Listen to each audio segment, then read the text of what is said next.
6º Congresso Internacional Derecho à Governança e Inovação, da Universidade Rei Juan Carlos de Madrid, em parceria com o Iberojur. O nosso painel é o painel 2, Análise Econômica do Direito e Mercados Digitais Globais. Então, o estudo da análise econômica faz parte da linha de pesquisa do professor Oxandro e também da professora Márcia Carla, que nos prestigia, no âmbito do GRAED. Agradecemos muito a participação de todos. A gente vai moderar o painel propiciando a apresentação das pessoas que submeteram os seus resumos e artigos, e após o final de todas as apresentações, nós faremos, então, alguns comentários e abriremos ao debate.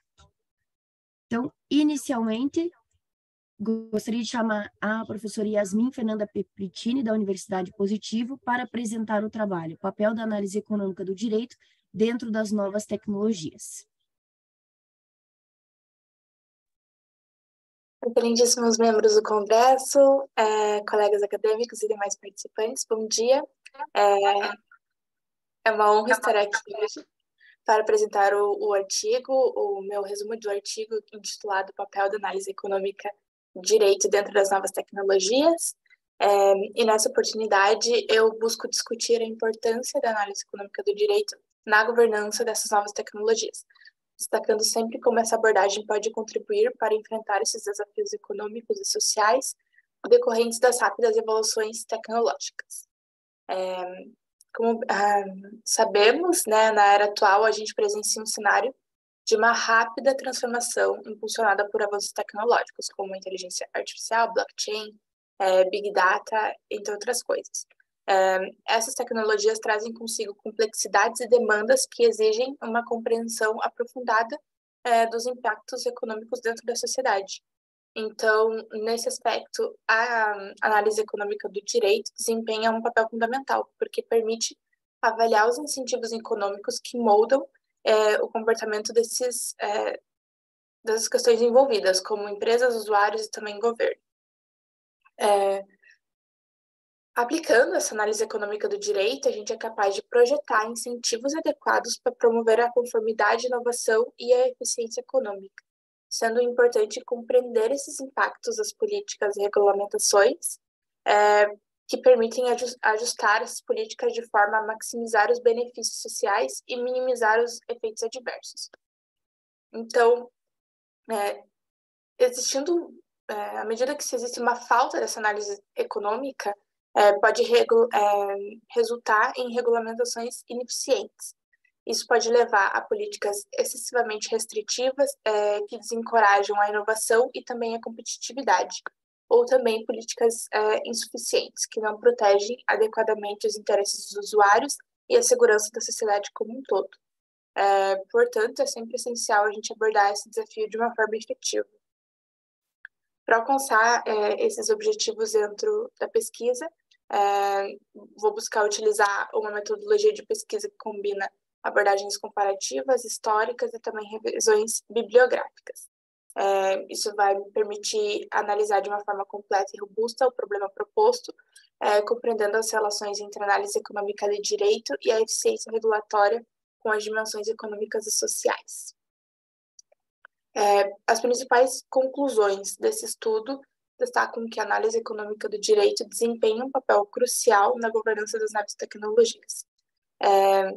Que, equilibrada com um incentivo econômico, é fundamental para enfrentar esses desafios. Nesse sentido, é essencial garantir uma governança eficaz, equilibrada e adaptável em um ambiente tecnológico de constante evolução, como nós vivemos atualmente.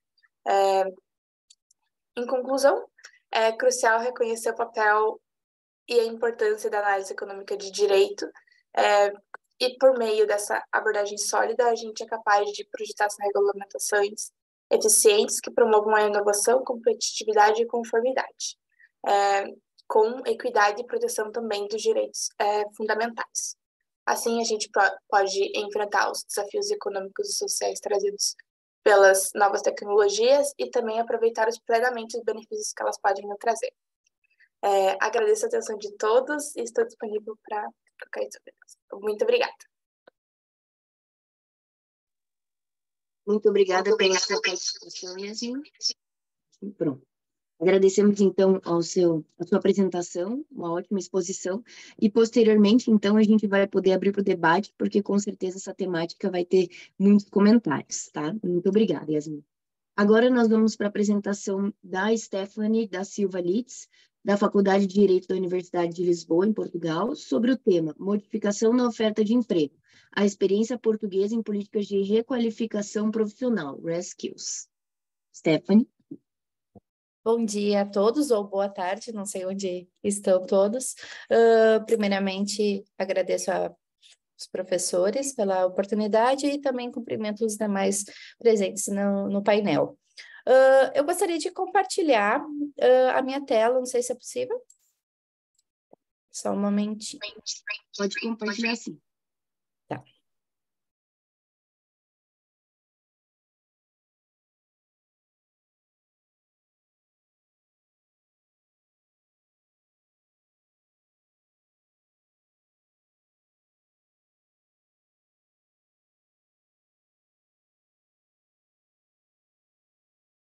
Estou tentando aqui.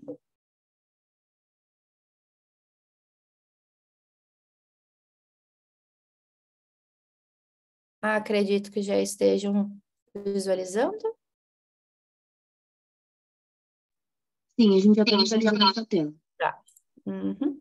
Eu vou colocar uma apresentação aqui, tá, para auxiliar na apresentação de alguns dados em relação ao tema.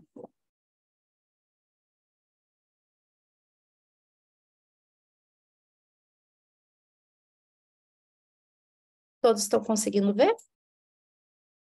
Sim, obrigada. Bom, eu apresento na pesquisa, tá, alguns problemas relacionados à modificação da oferta de emprego, em decorrência da aplicação da tecnologia no ambiente laboral. A ideia é que, devido a essas modificações, não somente da aplicação da tecnologia, mas especialmente em razão dela, a gente vai existe um risco muito grande de desemprego tecnológico. A ideia de desemprego tecnológico não é nova, desde a primeira revolução industrial já se teve uma ideia de que isso poderia ocorrer, e neste momento o que eu pesquiso é realmente se de fato há esse risco ou não. Deixa eu passar aqui. Em recentes pesquisas, eu limitei, né, no caso, a Portugal, para ficar um pouco mais conciso a análise, né? E em Portugal nós temos um risco muito grande de desemprego tecnológico, em razão de que os postos de trabalho de Portugal, eles têm um alto nível de automatização, um elevado risco. Na pesquisa da OCDE de 2018, nós podemos verificar que 14% desses postos de trabalho já tinham elevado risco, ou seja, tinham mais de 70% de chances de serem automatizados. Em 2019, esse cenário não muda tanto, e a gente verifica na pesquisa da nova SBE, junto com a CIP de Portugal, que 52% das horas de atividades de Portugal, que são os 3 primeiros blocos em laranja, já apresentam alto índice de automatização com a tecnologia existente. Com a criação de novas tecnologias, há o risco de que aumente para 67%, ou seja, a projeção que até 2030, com a criação e implementação de novas tecnologias, possa aumentar para 67% das horas. Portugal é o segundo país dentro dos analisados dentro dessa pesquisa, de que é o segundo país que tem o maior índice de elevado número de atividades e índice de automatização das atividades. Nós temos também o período da Covid-19, que ocorreu uma grande aceleração, né, dessas modificações. O que a gente verifica a partir desses dados aqui da tela é que as empresas, em um curto período de tempo, já conseguiram fazer essa digitalização e automatização das atividades, e elas estão prontas para dar um passo à frente. E que isso, dando esse passo à frente e não havendo uma estrutura para esses trabalhadores que poderão ficar sem a sua vaga de emprego, isso causará, né, um grande número de desempregados. Igualmente, nós temos aí uns dados que a gente tem, quanto ao aumento, né, nesse mesmo relatório do Fórum Econômico Mundial, de que até 2005 há uma projeção de que os postos de trabalho, as atividades executadas por máquinas se representem 47% dos postos de trabalho, o que é bem expressivo. Após a Covid-19, nós temos novos dados, passados 2 anos, 3 anos neste momento, né? Após a Covid-19, nós temos novos dados do Fórum Econômico Mundial, e esses dados são de abril de 2023, e que a gente pode verificar que, anteriormente, a projeção em 2020 era que as máquinas representavam, né, em 2020, na verdade, representavam em 2020 33% da força de trabalho. Em 2 anos, ela aumentou a força de trabalho a representação da força de trabalho das máquinas aumentou em 1%. Apesar de ser um pouco baixo esse 1% dentro de um todo global, é algo bem significativo. E a projeção é que em 5 anos, né, esse aumento da aplicação de máquinas e tecnologias, e quando eu digo máquinas, não são necessariamente uma máquina física, mas pode ser um algoritmo, pode ser uma inteligência artificial, etc., haverá um aumento, né, em uma projeção de que em 5 anos aumentará essa participação em 9%. A partir disso, eu tenho alguns outros dados também aqui do mesmo relatório, que em 5 anos, 23% de todos os trabalhos atuais serão modificados e 44% das competências essenciais dos trabalhos atuais serão alteradas. Ou seja, a partir disso nós podemos pensar que o que pode ser feito a partir de um cenário que há uma grande probabilidade, 44% das competências poderão ser modificadas, e aqui eu apresento no relatório, e neste momento passo a falar sobre as políticas de pleno emprego, que no caso, as políticas de pleno emprego são uma das formas que o Estado português pode possibilitar, facilitar e propor políticas de pleno emprego, visando minimizar ou eliminar esse problema. Isso é consubstanciado na Constituição Portuguesa, considerando que a Constituição Portuguesa apresenta como direito fundamental o direito ao trabalho. O Código do Trabalho, por sua vez, ele dispõe sobre os deveres do Estado em matéria de formação profissional, ou seja, o Estado tem que propor essas matérias. Temos o Decreto-Lei número 13 de 2015, de políticas de pleno emprego, daí ele apresenta políticas ativas e políticas passivas, as convenções da OIT, e ainda, por Portugal estar inserido no bloco da União Europeia, ele deve seguir as regras comunitárias. E a Estratégia Europeia de Emprego, ela visa conceber o trabalho como um direito a todos.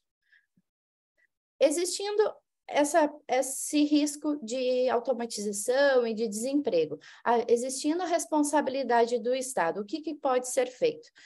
Pelos relatórios eu percebi, e em quase todos eles, apresenta que a qualificação, requalificação, o aprendizado pelos trabalhadores é essencial para evitar tanto a vacância de empregos e tanto o desemprego por si, né?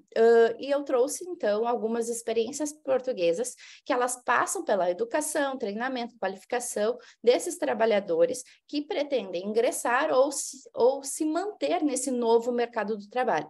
E aqui algumas experiências de Portugal, que eu trouxe um bem interessante, que é o Encode 2030, que ele é dos que foram analisados, eu entendo que esse aqui é o mais completo. Ele tem o eixo de formação profissional, qualificação, requalificação, inclusão, que é aquelas pessoas que não têm nenhum tipo de contato com a era digital. Além disso, tem formação avançada e a investigação.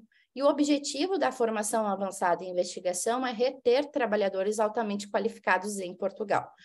Temos cheque formação. O cheque formação é o fornecimento de um valor pecuniário para para esses trabalhadores ou desempregados, mas eles têm algumas críticas. Por exemplo, o valor para o desempregado para fazer esse curso é de apenas 500 euros, é um valor muito baixo.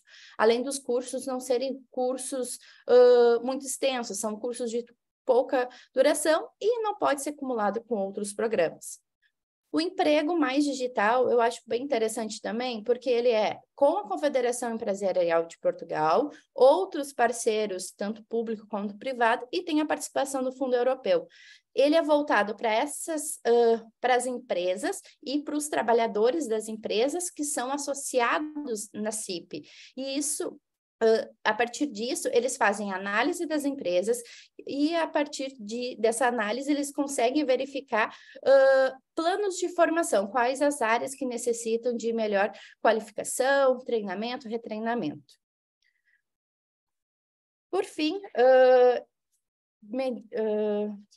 apresento a minha conclusão de que essas ideias de qualificação, treinamento, retreinamento, elas não podem ser também utilizadas somente isoladas, né? Mas existem outras formas também de evitar que haja um grande número de desempregados em função dessa modificação da oferta de emprego. Há realmente uma modificação que não passa somente pelo desemprego, mas também pela criação de novas habilidades e necessitando de novos skills dos trabalhadores. E, a partir disso, eu acho que seria interessante também ter uma maior publicação e divulgação disso, não somente em Portugal, mas em diversos países como o Brasil. Muito obrigada.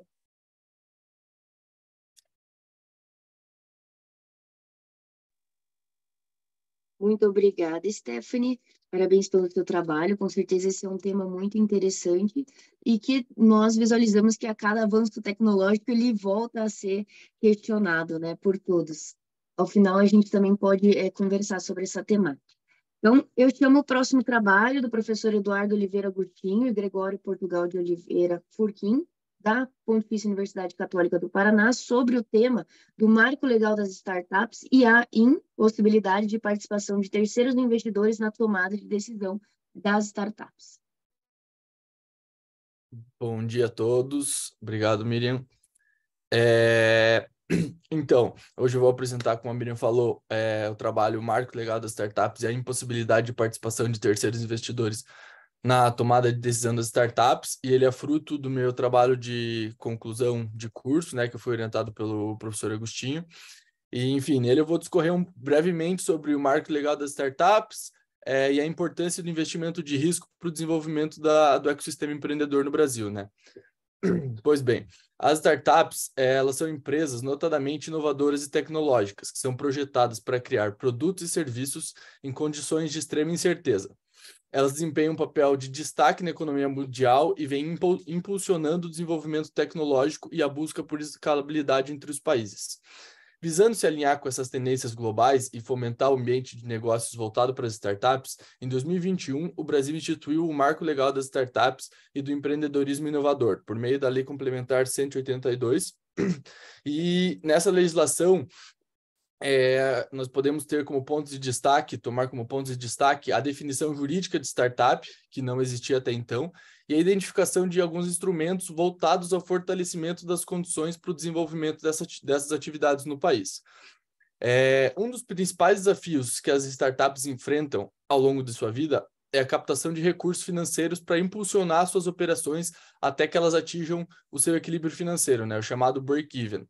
E para superar essa dificuldade, as startups elas recorrem a contratos de investimento nos quais investidores aportam recursos em troca de participação societária nessa empresa. Dentre os tipos de contrato de investimento que são utilizados pelas startups, destaca-se o mútuo conversível, que é amplamente adotado no Brasil para o investimento de capital de risco, né? É um modelo de contrato que advém das convertible notes americanas e ele possibilita justamente ao recebimento financeiro de recursos em troca de participação societária no futuro, caso seja da vontade do investidor. Pois bem, antes de atingirem a consolidação no mercado, as startups elas percorrem um longo caminho. Elas passam pela fase da ideação, da formação, da criação, da validação, do escalonamento, e finalmente elas chegam à fase da consolidação, no qual elas ou são grandes demais e começam a adquirir empresas concorrentes, ou elas são adquiridas por um big player do mercado e são integradas a essa outra empresa. Durante esse percurso, o aporte financeiro dos investidores é fundamental para viabilizar o desenvolvimento do negócio, uma vez que a busca por esse crescimento rápido exige investimentos significativos e essas startups elas não têm lastro para conseguirem recursos financeiros junto às instituições bancárias normais, né? Então, é importante ressaltar que as startups elas são empresas, novamente, que buscam um crescimento acelerado e elas multiplicam seu valor de mercado em poucos anos. Então, esse objetivo de escalabilidade justifica também os aportes feitos pelos investidores, sejam eles investidores pessoa física ou investidores institucionais, fundos de venture capital. E aí, com o intuito de regular essa relação entre as startups e os investidores, o Marco Legal das Startups estabeleceu que determinados instrumentos de aporte de capital não configurariam a integração formal do investidor ao quadro societário da empresa. Isso oferece segurança jurídica para ambas as partes, principalmente os investidores, né? Ao impedir a qualificação desses terceiros como sócios da startup para fins de desconsideração da personalidade jurídica. Mas, ao mesmo tempo, dispõe que investidores não poderão ter poderes de gerência sobre os negócios para que a sociedade não possa ser configurada. Como eu disse, um dos instrumentos mais utilizados para a captação de recursos por startups é o mútuo conversível. E ele se diferencia do mútuo comum, né? Mas ele não essa modalidade de investimento ela não se restringe apenas a uma cláusula de opção de conversibilidade, mas se trata de um contrato híbrido e complexo. É um contrato de dívida que tem como principal objetivo a realização do investimento, estabelecendo algumas previsões e metas que determinam como a relação entre as partes vai se desenvolver ao longo do contrato. Pois bem, os contratos de mútuo conversível, eles possuem exigências específicas e previsões para o investimento em startups. É comum, por exemplo, encontrar cláusulas que deem aos investidores voto afirmativo e direito de veto em algumas deliberações, garantindo a participação desses investidores nas decisões estratégicas das startups.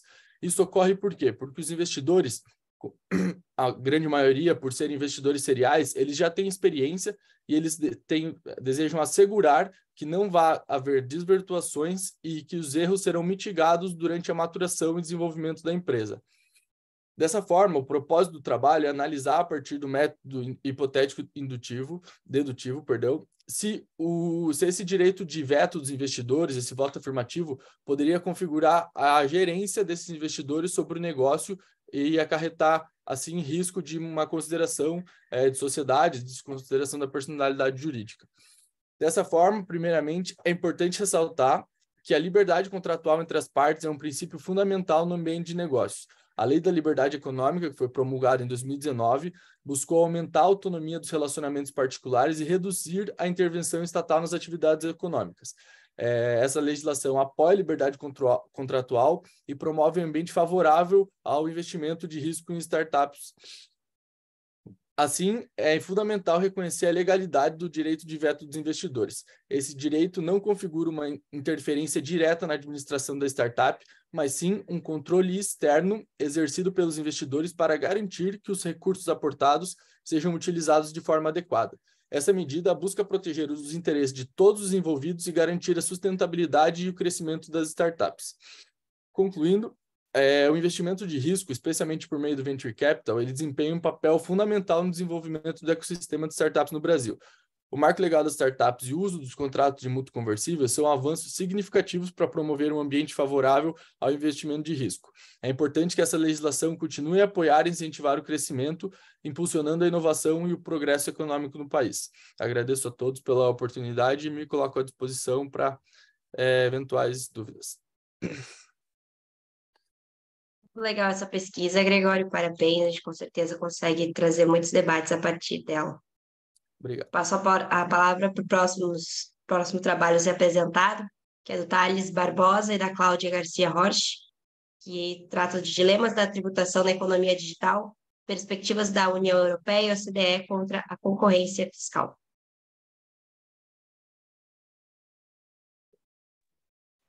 Dito que eles não estão presentes, então vamos deixá-los para depois. A Luana Coutinho, o Douglas estão aqui. O Douglas apareceu agora aqui na minha Sim, tela. estamos. Eu e Luana.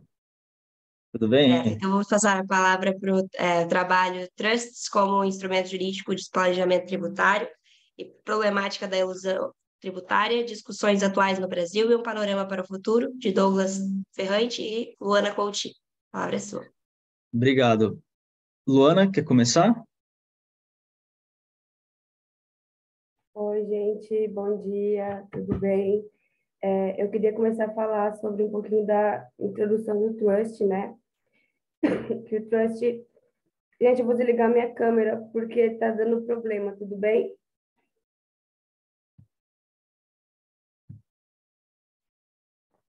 Então, o Trust, ele vem como um instrumento jurídico que ele pode ser, vem com um planejamento tanto patrimonial como sucessório, né?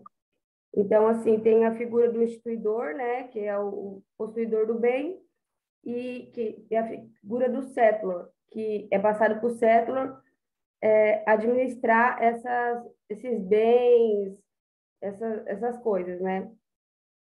E ele fica responsável por todas essas questões, assim, é como se ele fosse um administrador, né? E aí nisso é constituído no caso, um advogado, é feito um contrato, onde ele tem que seguir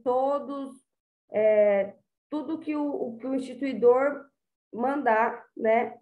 Então, não pode ser nada fora do padrão. E se for como doação, ele não pode ser revogável, né? E em algumas situações ele pode ser revogável. E tem casos onde eu vi que, por exemplo, a figura do trust, né, que não é usualmente usado aqui no Brasil, né, é mais no exterior, onde eu vi que até uma pessoa, uma senhora, né, assim, tinha uma linhagem de cachorro e muito, assim, muito caros, e eles deixaram um settlor para cuidar de todo o patrimônio daquele animal enquanto o cachorro vivesse. Então, assim, o cachorro tinha uma vida de rei, né? Porque o único critério era o bem-estar do animal, no caso. E o trust é isso, né? É transferir esses bens para que uma outra pessoa cuide e administre, assim, conforme ele pediu. Só que aí também entra a questão tributária, né, Douglas? Que Isso. o Douglas também vai falar um pouco, porque no Brasil isso não é comum. E tem muitas pessoas usam o trust, pessoas aqui do Brasil usam o trust lá fora, né? Isso. Bom, obrigado, Luana, pela introdução ao tema, né?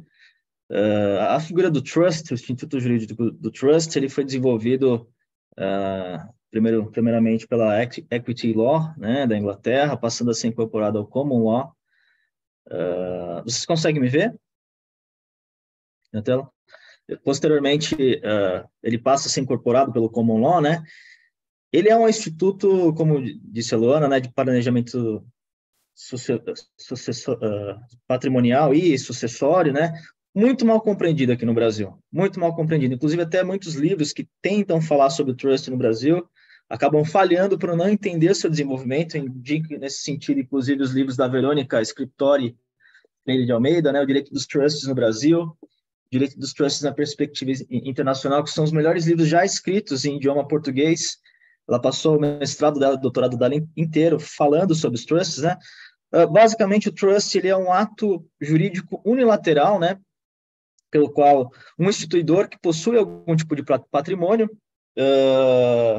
que é o settlor, né, transfere o patrimônio para alguém, a propriedade desse patrimônio para alguém, para que essa pessoa, recebendo ou não uma remuneração ou mensal ou anual, administre esse patrimônio em benefício de alguém, que pode ser o próprio settlor, quem instituiu esse trust, ou qualquer outra pessoa, né? Ou até mesmo um cachorro, como disse a Luana, né?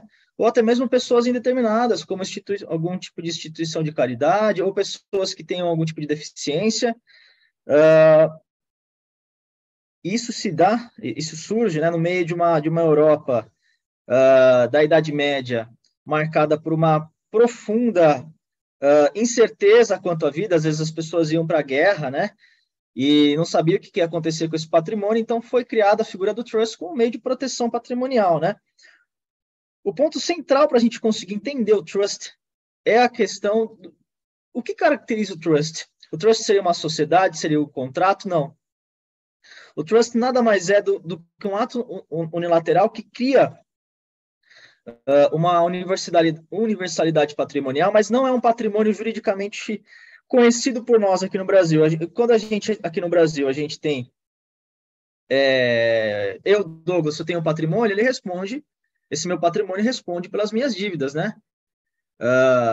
Princípio básico do direito romano, né? Depois da abolição da Lex Coetália Papíria.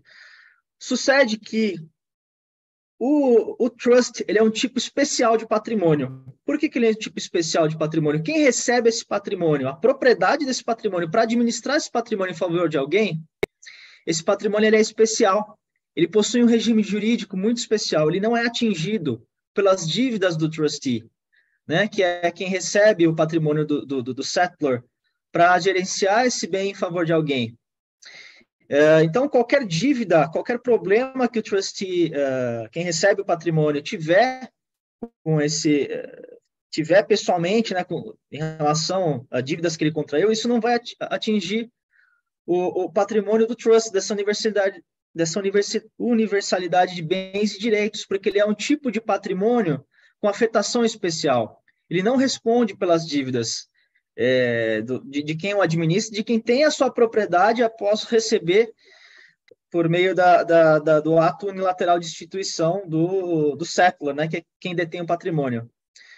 Para vocês verem como ele é mal compreendido, essa figura do trust, a gente teve, depois de muita discussão tributária, né, depois de muitos problemas aí pela Receita Federal, pelas autoridades públicas sobre tributação de trust, será que incide ou não em TCMD, imposto de renda, a gente teve a aprovação muito recente, né? Entrou em vigor aí em maio desse ano, de 2023, uma medida provisória 1171, de 30 de abril de 2023, que finalmente regulamentou, de uma maneira muito mal feita, a tributação dos trusts, né? E um primeiro ponto que a gente verifica que o legislador foi bem infeliz e até totalmente atécnico na hora de regulamentar a tributação do trust é nos artigos 7º até o 9º, né, dessa referida lei. No artigo 9º, inciso 1º, essa medida provisória fala que o trust é uma figura contratual regida pela lei estrangeira. É errado. Qualquer estudioso sério do trust percebe que o trust não é um contrato, de maneira alguma. O trust pode, sim, ter alguma relação ter relações contratuais, mas o trust, na sua essência, não é contratual. Não precisa de uma outra parte, não precisa do aceite do seu beneficiário para que ele seja instituído. Basta uma mera declaração unilateral, né?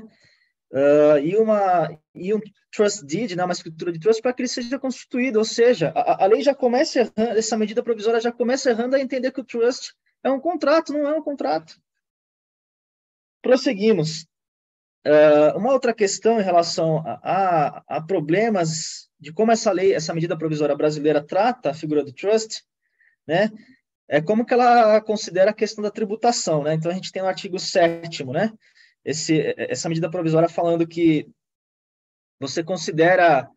Como que é considerada a propriedade do trust, né? Ela é considerada permanecendo na figura do instituidor após a instituição do trust e passando a titularidade dos bens e direitos do trust, uma vez que que os frutos, né, os bens e direitos do trust são usufruídos pelos seus beneficiários. Só que isso é problemático, porque o que acontece? Uma vez que o trust é instituído, ele deixa de ser de propriedade, de patrimônio de quem o instituiu.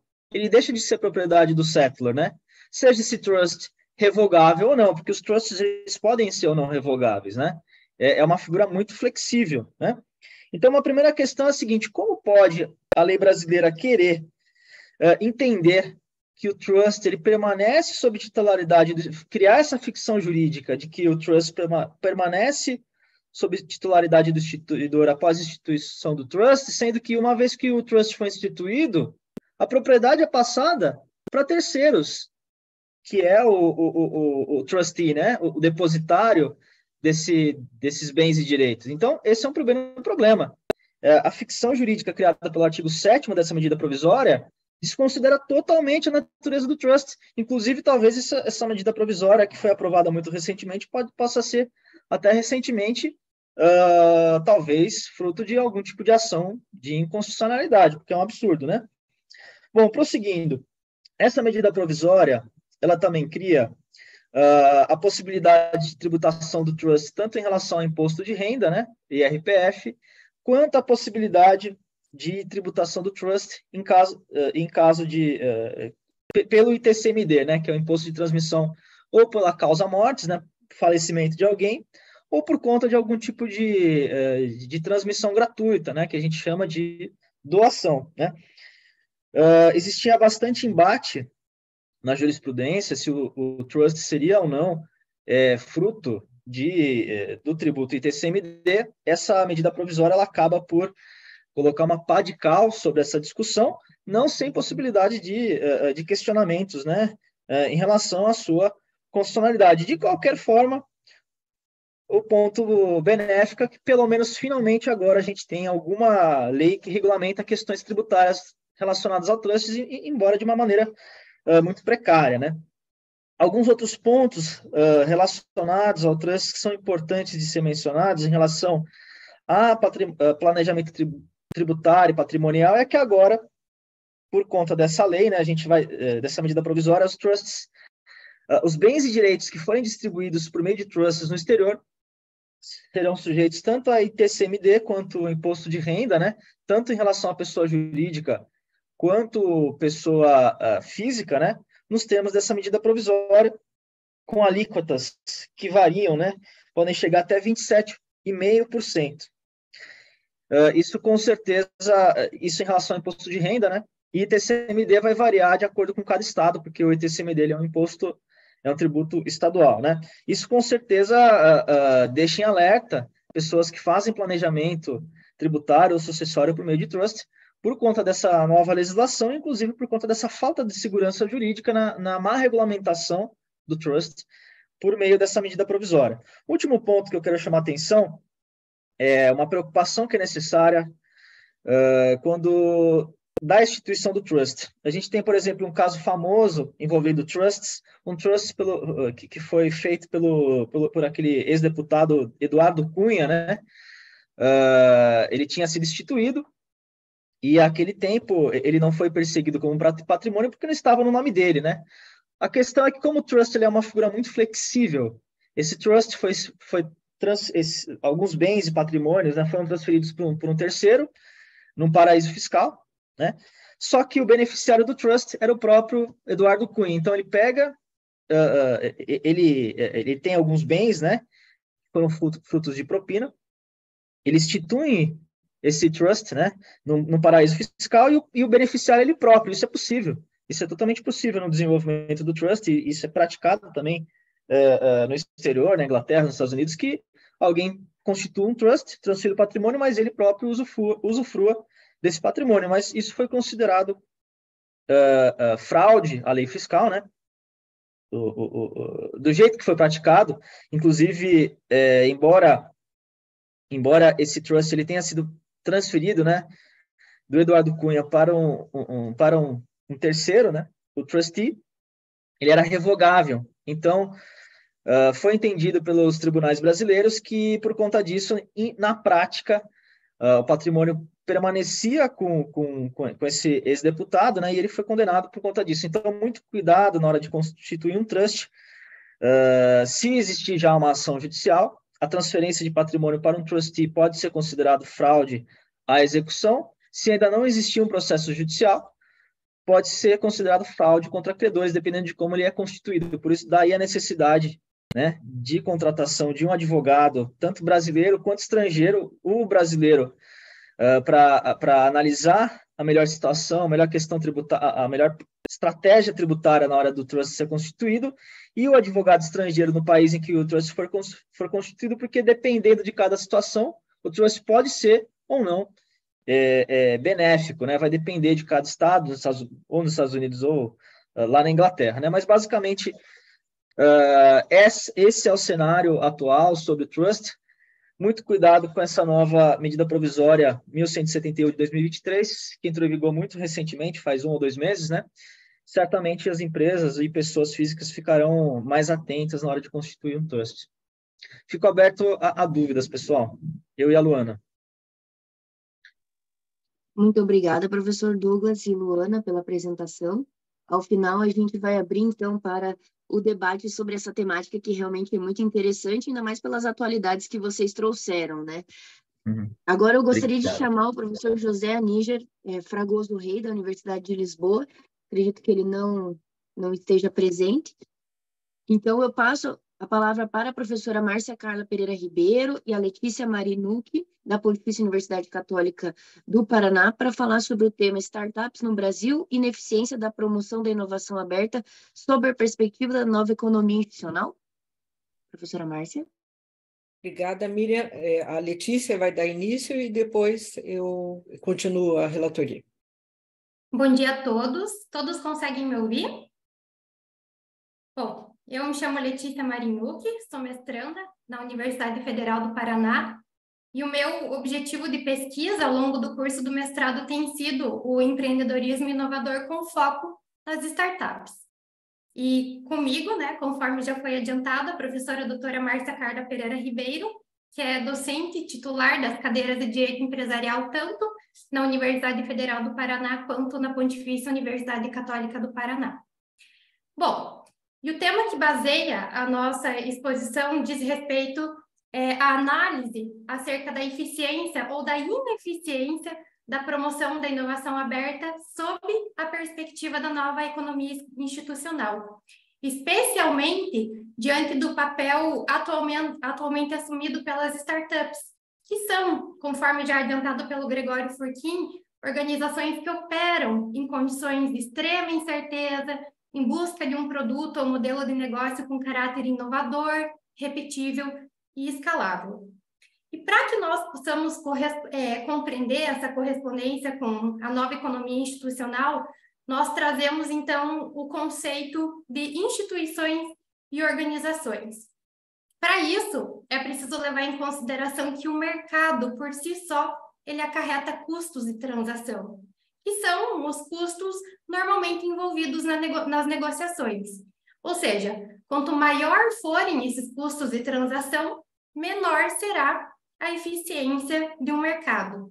E, nesse sentido, surgem, então, as instituições, que têm como a principal função regular a interação entre as pessoas, entre os agentes, de modo a reduzir as incertezas decorrentes dessas interações. Então, o ambiente institucional ele pode ser definido como um conjunto de regras, formais ou informais. As instituições formais, elas acabam sendo representadas por leis, regulamentos, no âmbito das empresas, os contratos ou estatutos sociais, tudo aquilo que é escrito. Enquanto que as instituições informais, elas podem ser representadas por princípios, valores, hábitos, os tabus, e variam de cultura para cultura, de um determinado espaço geográfico para outro determinado espaço geográfico. O que é preciso levar em consideração é que instituições formais e informais, elas exercem uma influência uma sobre a outra. E são elas, de fato, as responsáveis por estruturar os incentivos dessas trocas humanas e proporcionar, de certa forma, uma segurança para que os agentes econômicos possam, então, realizar as suas transações com menos incertezas. Já com relação às organizações, nós podemos dizer que elas representam uma reunião de pessoas e recursos com o objetivo de cooperar. Isso leva em consideração a premissa de que pessoas que cooperam produzem resultados mais eficientes do que se tivessem agindo de forma individual. Então, ali como exemplos, nós temos o Senado, a Câmara dos Deputados, empresas e as próprias universidades. Então, nesse aspecto, nós podemos afirmar que as instituições, elas determinam as organizações, mas, ao mesmo tempo, as organizações, elas também interferem no desempenho das instituições. E nesse ponto, já puxando para a questão da inovação aberta, ou Open Innovation no inglês, nós podemos afirmar que se trata de uma abertura do mercado entre organizações que vão colaborar entre si. Existe uma perspectiva ali, de certo modo, participativa, descentralizada na inovação.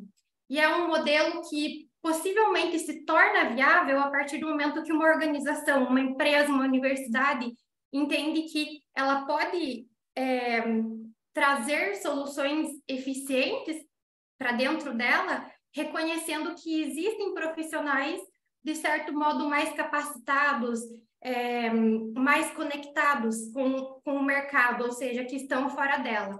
Então, a abordagem da inovação aberta, ela leva em consideração fatores como o ritmo acelerado das evoluções tecnológicas, a demora no desenvolvimento de soluções quando elas são produzidas internamente e o custo de internalização desse desenvolvimento. E aí a gente traz o exemplo dessas empresas que acabam internalizando toda a pesquisa e desenvolvimento dentro de si e, através disso, vem, então, uma alocação de tempo, de recursos humanos e nem sempre uma solução que retorne em tempo hábil no ritmo de desenvolvimento do mercado. E a gente sabe que, em especial nas inovações incrementais, aquelas que melhoram algo que já existe, essa é uma questão latente. O mercado, ele urge. Então, na prática, e esse é um contraponto, a gente sabe que a abordagem da inovação aberta é uma abordagem disruptiva. Nós temos que considerar que a cultura organizacional nas empresas ainda é baseada na inovação fechada, que, enfim, promove atividades em integração vertical, que promovem ao máximo possível a proteção dessas informações, a retenção delas sob sigilo, mas a verdade é que, para o momento em que nós vivemos, é possível afirmar que a inovação aberta ela pode representar uma alavanca de sucesso, considerando esse mercado altamente competitivo, que se reinventa todos os dias, que é altamente tecnológico. Então, as vantagens, nesse sentido, são inúmeras, desde uma melhora na alocação de recursos, como eu disse, sejam eles humanos ou financeiros, o desenvolvimento de novas parcerias que integrem o mercado e a solução ao desenvolvimento de soluções em tempo hábil, em alguns casos, inclusive, a abertura de novas frentes de negócio e de lucro.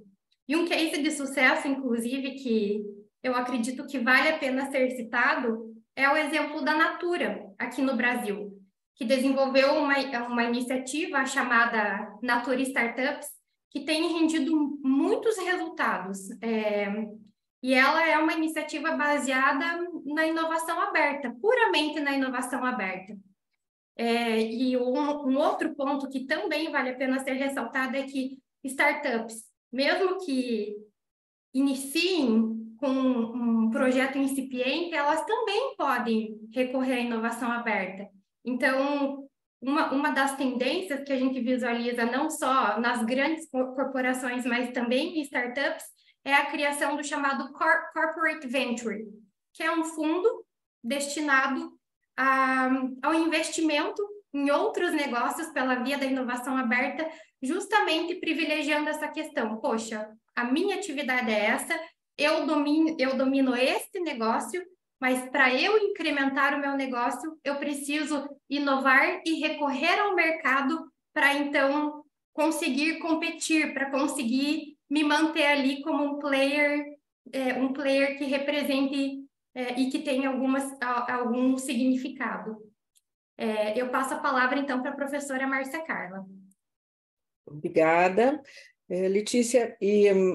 Vemos, portanto, que as startups, elas, como nós já comentamos aqui, elas trabalham com inovação, seja ela uma inovação de um modelo de negócio ou uma inovação propriamente num produto ou num serviço. E para que a inovação consiga acompanhar esses movimentos de mercado e as trocas informacionais que ocorrem no mercado, é bastante coerente pensarmos na modalidade da inovação aberta.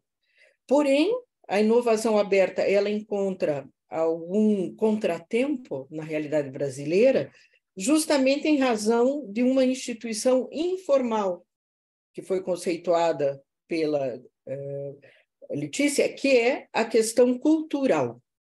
O que nós encontramos? Nós encontramos empresas que, muito frequentemente, estão muito mais preocupadas em manter segredo do que em abrir para o mercado a existência de uma ideia de produto, serviço ou negócio e tentar ganhar tempo, como foi dito aqui, e resultados melhores em razão da interface. Então, é a cultura do segredo. Por outro lado, se há esse problema em termos de instituição informal, nas instituições formais, um aspecto que atrapalha a inovação aberta no Brasil é a burocratização. Ou seja, né, como é que nós vamos trabalhar a questão da propriedade industrial relativamente a este processo elaborativo? O que é de quem? Para não corrermos nem o risco de atribuirmos uma propriedade que não seja real, que não seja efetiva, até o risco de atribuirmos propriedades demais, que podem inviabilizar o próprio desenvolvimento da ideia patenteada. Por fim, na proposta aqui do artigo, se trabalha o papel que as universidades podem exercer neste contexto. Por quê? Porque as universidades e os trabalhos científicos trabalham com transparência. Nós estamos aqui revelando os nossos pontos de pesquisa, as nossas ideias. E isso acontece tanto em eventos científicos como este, como também nas produções, que são basicamente o produto central, pelo menos nos programas de pós-graduação. Então, para as universidades, a ideia de transparência é mais próxima do que para as empresas, no sentido geral. Por fim, nós temos que chegar àquele dilema que permeia, creio, quase todas as exposições de hoje, que é até que ponto vale a pena o Estado legislar sobre. Então, o primeiro trabalho apresentado falou um pouco sobre isso, a importância da regulamentação. E por outro lado, é muito sério quando o Estado legisla mal. Quem sabe, nesse último exemplo agora, tenhamos uma ideia de que a regulamentação é boa, mas quando ela é equivocada, ela pode ser péssima e causar aumento de custos, que é o que menos se quer da legislação. Portanto, quem sabe possamos concluir esta fase da pesquisa pensando que as normativas elas devem ser mais no sentido de estimular a cooperação e no sentido de estimular a transparência do que em normas impositivas que possam ser mal elaboradas e, contrariamente a todo pretendido aqui, leve a uma diminuição do ritmo, não só de criação das startups, como também dos próprios resultados que podem decorrer de uma inovação de modelo aberto. Então, são esses os pontos que trazemos para reflexão. Muito obrigada. Muito obrigada, Letícia. Obrigada, professora Márcia Carla. Novamente, reforço que nós deixaremos os comentários para o final, mas esse assunto é muito interessante. Passo a palavra para o próximo trabalho, que será da Amanda Rodrigues da Silva, sobre contribuições da análise econômica do direito para a mudança de paradigma One Fits for All no cenário de resolução online de disputas. Obrigada, Dana. Bom dia a todos os panelistas. Me ouvem bem todos?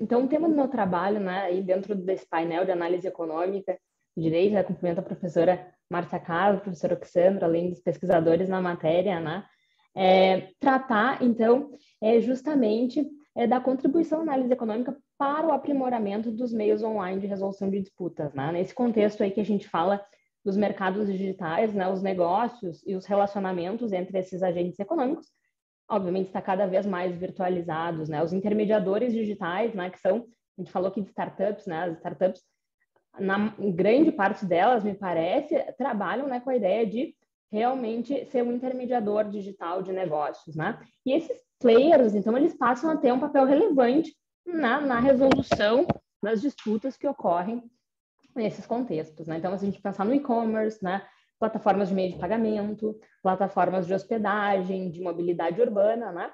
E aqui o problema de pesquisa, então, é examinar como que a análise econômica pode contribuir para a gente aprimorar esse cenário de resolução de disputas online, certo? Inicialmente, aí, bom, na pesquisa sobre esses meios digitais, né, a gente percebe que tradicionalmente, originalmente, os meios de resolução de disputas, eles replicavam, né, espelhavam digitalmente o que já existe, que é conciliação, mediação, uma negociação assistida, né? A tecnologia, em alguns setores de mercado, especialmente o e-commerce, né, a tecnologia contribuiu, né, para a gente ter outras estruturas, design de estruturas que nos ajudam a resolver conflitos. E como é que é?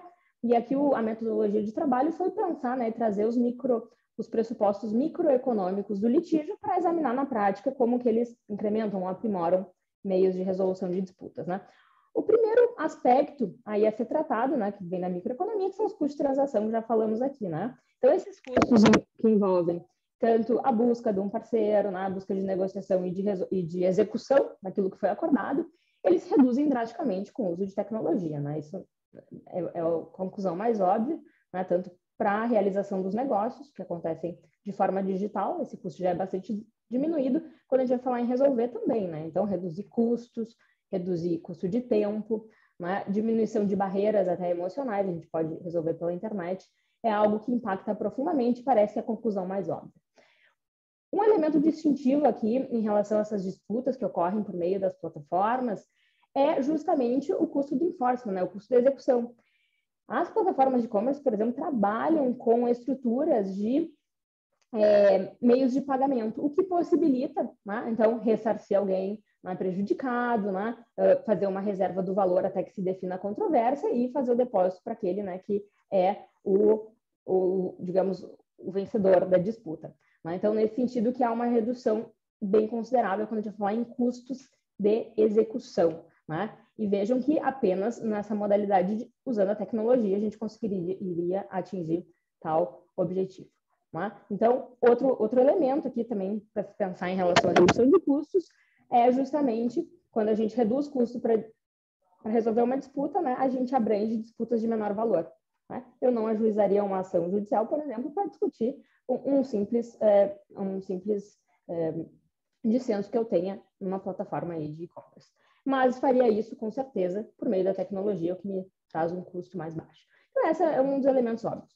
Outros 3 elementos que eu trago, e aqui é o segundo, então, é a questão das simetrias informativas. Né? A simetria informativa, ela deriva do fato de que um dos contratantes, ele tem uma superioridade informacional em relação ao outro, correto? Tanto em relação à pessoa quanto ao objeto. Bom, essas plataformas, né, essas estruturas de mecanismos de resolução de disputas online permitem, né, o compartilhamento das informações, né? Então, esse intermediário digital, ele pode tanto ter acesso à trilha digital, aquilo que foi acordado, quanto, eventualmente, ele tem o poder também de compartilhar informações de um ou de outro lado. E isso, naturalmente, vai ajudar na resolução de disputas. Né? Então, outro elemento relacionado à redução da simetria informativa é o uso desses mecanismos de feedback, né? Que justamente te traz um histórico, um esquema de confiança que possibilita, então, aí a gente entra na questão de prevenção de disputas, né? Não só resolver, mas também prevenir. Então, por meio desses mecanismos, que nada mais são do que mecanismos de redução de assimetria informativa. Né? Exemplos interessantes que a gente pode pensar do comércio eletrônico, né? A gente usa essas plataformas, por exemplo, eBay, a Amazon, né? Antes mesmo de você abrir um canal de comunicação com a parte adversária, a própria plataforma já revela informações relevantes a respeito do conflito. Por meio de perguntas frequentes, né, o chamado Q&A, por meio, né, de adiantar, então, elementos aqui que são pontos de dissenso. Então, nesse sentido, a análise econômica do direito nos ajuda, né, a perceber que, para se desenvolver, para se desenhar uma plataforma de resolução online, a gente pode usar esses recursos de redução de assimetria informativa. Um outro elemento, né, e o elemento que vem da teoria dos jogos, né, a respeito da interação estratégica dos agentes, né? Então, a evidência da teoria dos jogos nos traz de que os agentes, as pessoas, vão se comportar de maneira diferente em um contexto de interação estratégica. Quer dizer, uma parte, sabendo que eu estou do outro lado, falando com alguém que também é estratégico, né, inteligente, eu vou agir de uma forma a preservar essa interação ou não, né? Então, eu tenho essa tipo de estrutura. No contexto dos meios online de resolução de disputas, né, a gente tem normalmente usuários que são recorrentes, né? Então, normalmente, se a gente passar ao lado do vendedor, né, ele é recorrente, ele está sempre ali vendendo, e o comprador, ele é o chamado one-shot player, né? Ele é um usuário esporádico. Obviamente que esse usuário recorrente, ele tem uma superioridade, porque ele está mais ambientado com esses elementos. Agora, a estrutura de meios de resolução de disputas, né, do meio online, nos traz a ideia, né, de mecanismos de feedback. Então, o usuário recorrente, que poderia ser oportunista, né, na medida em que ele é superior, né, nessa interação, ele tem um mecanismo de feedback contra ele, vai ter muito mais interesse na sua reputação de longo prazo, né? Então, os mecanismos aí de feedback atuando para melhorar essa interação estratégica, para evitar condutas oportunistas, né? E, eventualmente, também trabalhar com o tom, né? Como a interação vai se dar.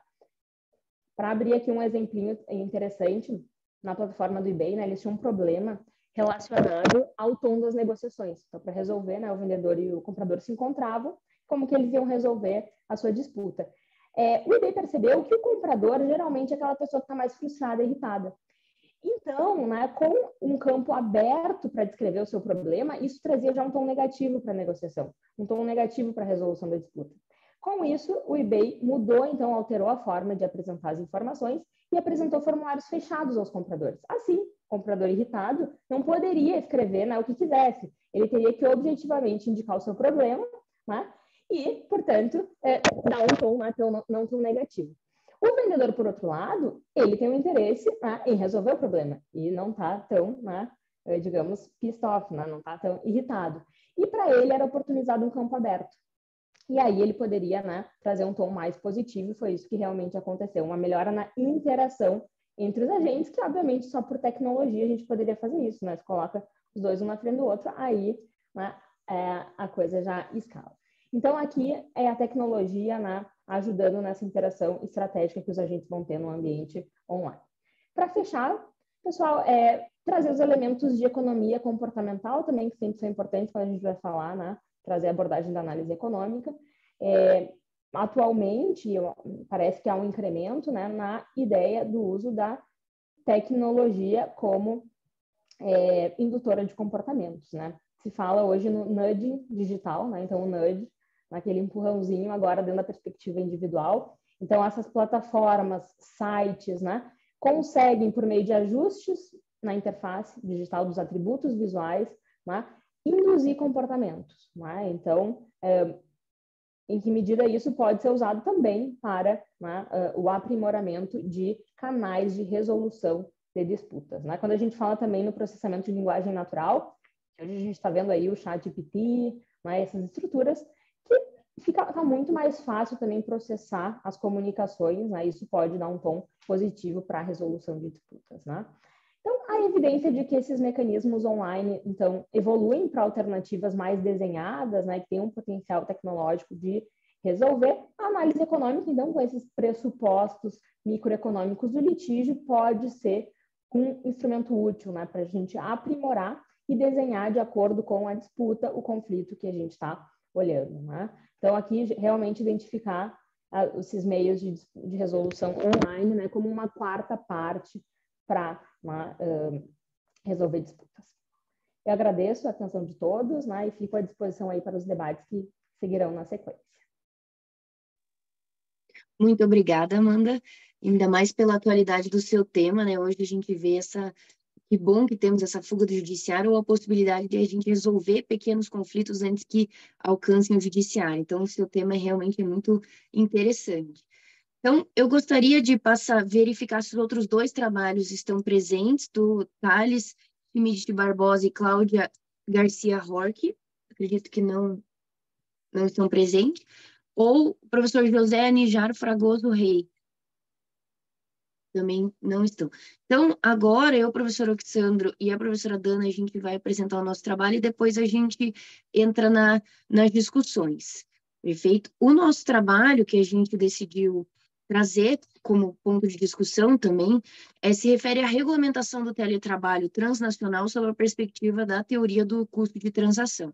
Então, o objetivo do nosso trabalho é verificar quais são os obstáculos para regulamentar o teletrabalho e verificando se isso pode ter um aumento ou não relacionado aos custos de transação.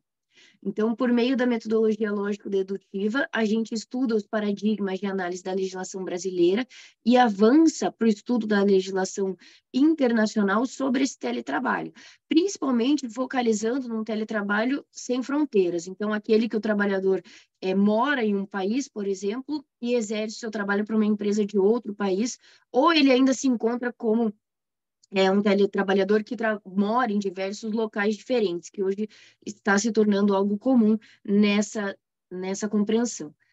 Então, primeiro ponto que a gente avalia é se a regulamentação do teletrabalho transnacional representa um aumento do custo de transação a ponto de inviabilizá-lo. Essa é a grande pergunta que a gente pretende responder.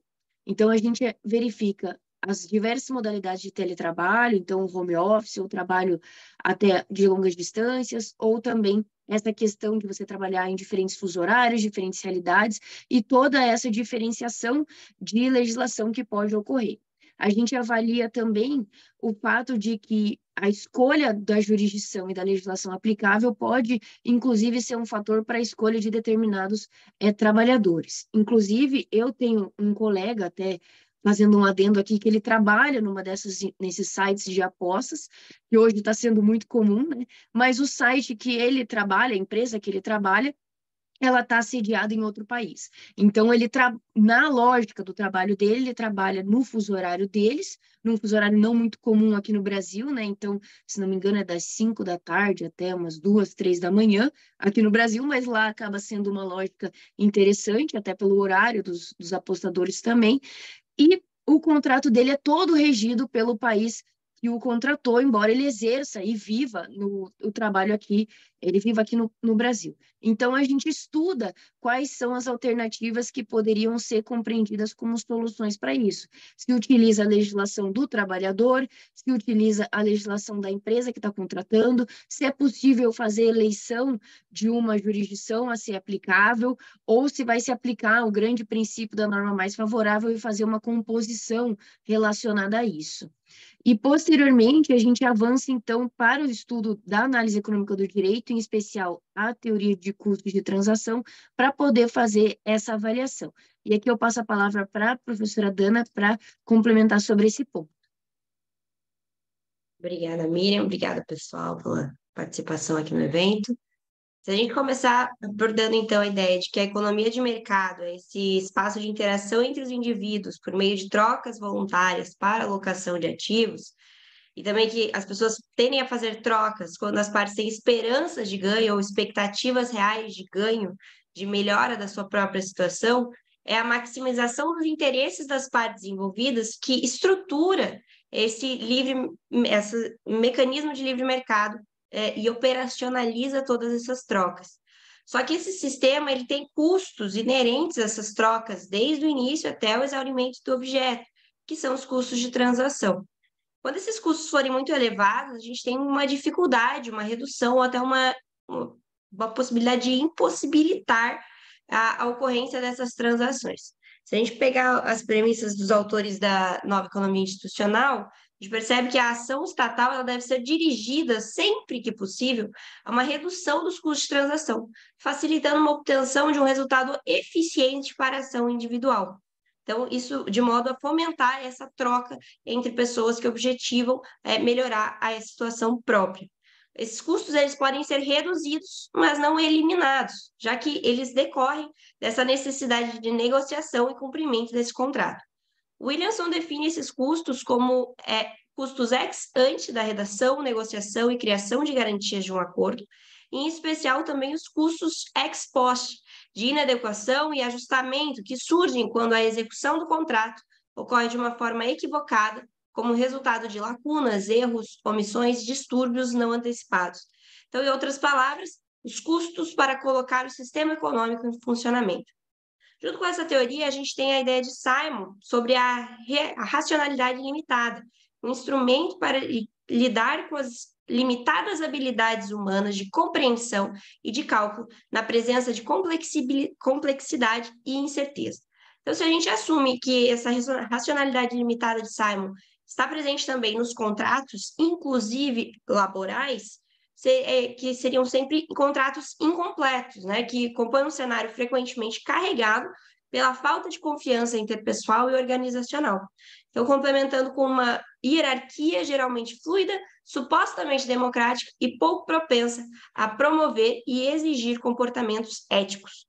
Essa realidade amplia a incerteza inerente aos contratos e dilata os espaços de possibilidade de comportamento oportunista, que era o agir malicioso visando o autointeresse. É nesse sentido que as negociações abrangentes ex ante teriam um efeito positivo em termos de redução dos níveis de oportunismo, comparavelmente a negociações ex post. Então, a gente consegue perceber a racionalidade limitada dos contratos, que serão sempre imperfeitos, em virtude dessas limitações humanas, mas que os custos de geração e obtenção de informações acerca de objetos, contratos, custos contratuais e custos associados às intermediações das atividades podem interferir nessa possibilidade ou não de ocorrência de oportunismo contratual. Então, embora diversas alterações nas legislações trabalhistas estejam acontecendo nos últimos anos com uma tendência flexibilizatória, diversos autores apontam para um ciclo de reinício do debate de flexibilização e de desregulação das leis que dificilmente será exaurida. Esse debate vai continuar acontecendo porque temos uma dificuldade aí do legislar ou não legislar, regular ou não regular. Fazer uma boa regulação ainda fica um outro debate mais complicado ainda. E esse ciclo, ele não é restrito ao ordenamento jurídico trabalhista, né? Como a gente viu aqui em diversas apresentações, a gente tem esse debate de necessidade de uma análise da regulação que traga bons resultados. Então, ele precisa acontecer de um movimento contínuo de avanços e recuos, seguindo uma lógica de mercado. Então, é nesse sentido que uma legislação internacional formada no âmbito da Organização Internacional de Trabalho, e seu sistema tripartite, né, de empresas, estados e trabalhadores, contribuíram para que se apresentasse de forma suficientemente ampla para a gente estabelecer estándares mínimos regulatórios. Esses parâmetros construídos com base na negociação ex ante podem ser elementos de padronização de condutas e, assim, reduzem os custos de transação relacionados a suportar uma norma trabalhista rígida para fins de manutenção da empresa no mercado. Então, fazendo uma abordagem alinhando com os conceitos apresentados pela Miriam, esse cenário traçado demonstra que a saída para a redução dos custos de transação está em negociações ex ante abrangentes, que pode se dar por meio desses estándares mínimos, como no caso da OIT. O estabelecimento dessa legislação, no entanto, não garante o completo exaurimento dos custos de transação, mas auxilia na redução e na criação de uma estrutura de reais incentivos para que as pessoas façam esse tipo de negociação para além das barreiras das fronteiras nacionais, permitindo, então, que o teletrabalho ou as novas formas de trabalho permitidas pelas ferramentas virtuais possam alcançar diversas posições no globo, independentemente de vínculo trabalhista a uma determinada regulação. Era isso que eu tinha para apresentar. Muito obrigada. Muito obrigada, Dana. Professor Alexandre, gostaria de fazer algum comentário antes de a gente iniciar os debates? Sim. Bom, primeiramente, eu queria agradecer a ampla adesão aí dos nossos participantes, né? Nós ficamos muito surpresos, felizes pela grande quantidade de trabalhos apresentados, os trabalhos tratando de temas muito interessantes. Então, fica aqui o meu parabéns, certo? Também fico muito feliz quando eu vejo apresentações de qualidade, né? Escrever é uma coisa, apresentar é outra. Eu vejo muita segurança em todos os apresentadores. Então, fica aqui também o meu elogio, de modo geral. Fico feliz também em ver a professora Márcia Carla presente conosco. A professora Márcia Carla é sempre uma referência para nós. Eu peço imensas desculpas para vocês, porque em função do ciclone, a minha rua aqui está em manutenção de energia. Então, eu estou no celular com o 4G. Qualquer tipo de falha de conexão, como já ocorreu aqui, deve-se a esse problema, né? O ciclone também ontem em Curitiba, eu não estou em Curitiba, ontem em Curitiba parece que passou um furacão, mas um furacão às avessas ali na região do Atlético Paranaense, também complicou bastante aí o pessoal de Curitiba, né, professora Márcia? Dito isso, eu passo aqui algumas considerações aqui do nosso trabalho. Quando a gente fala de contratos que envolvem a questão de contratos de trabalho, nós temos um problema adicional na análise econômica, em função de que os contratos de trabalho eles têm uma regulação muito maior do que outros tipos de contrato em geral, justamente partindo do pressuposto, que o legislador parte do pressuposto da necessidade de uma adequação protetiva.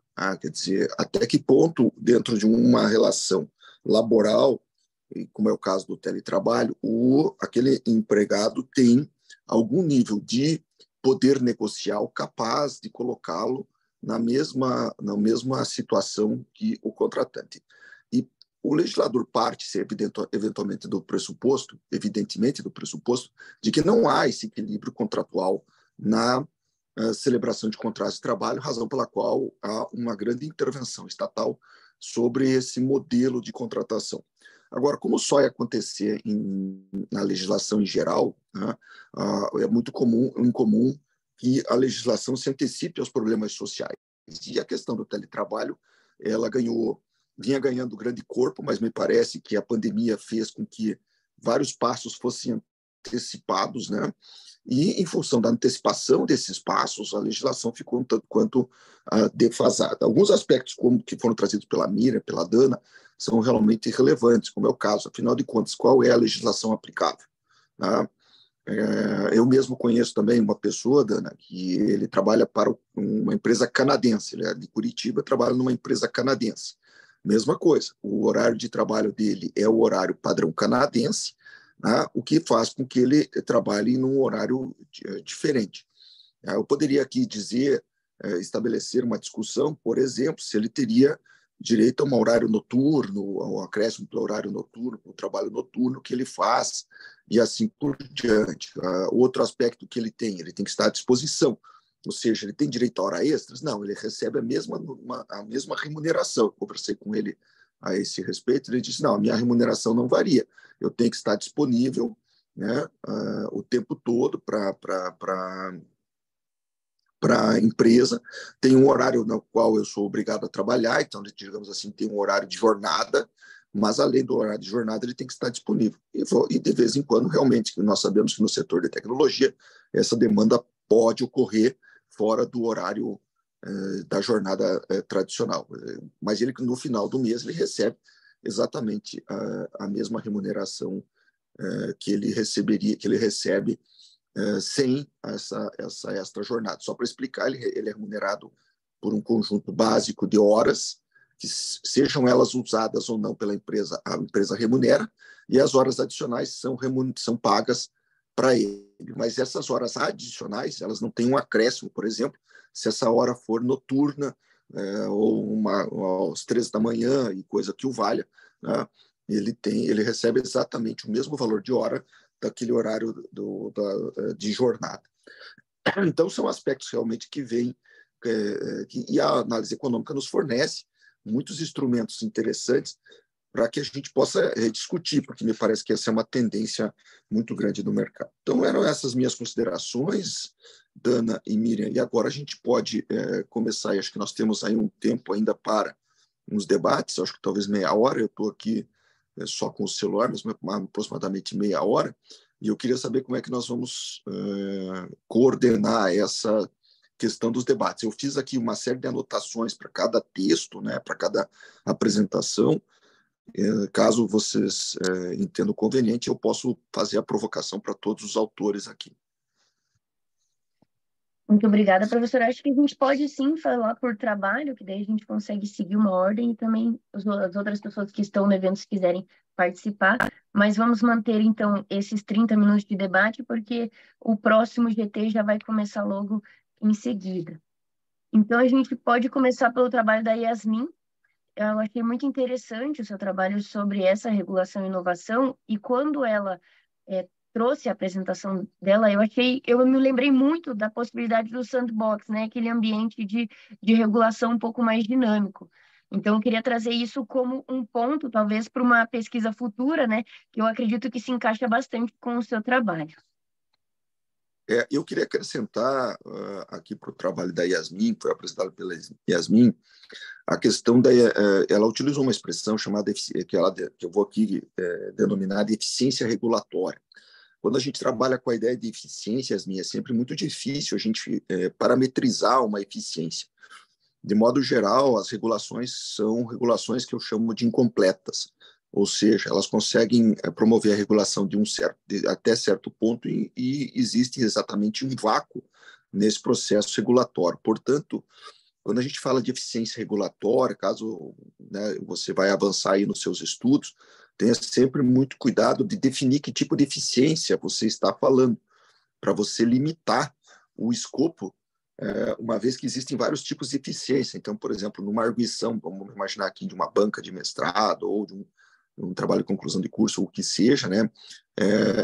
É muito comum as pessoas perguntarem de que tipo de eficiência você está tratando. A eficiência mais comum é aquela eficiência pautada na relação custo-benefício, mas é sempre interessante. E o outro aspecto é o paradoxo da regulação em novas tecnologias, né?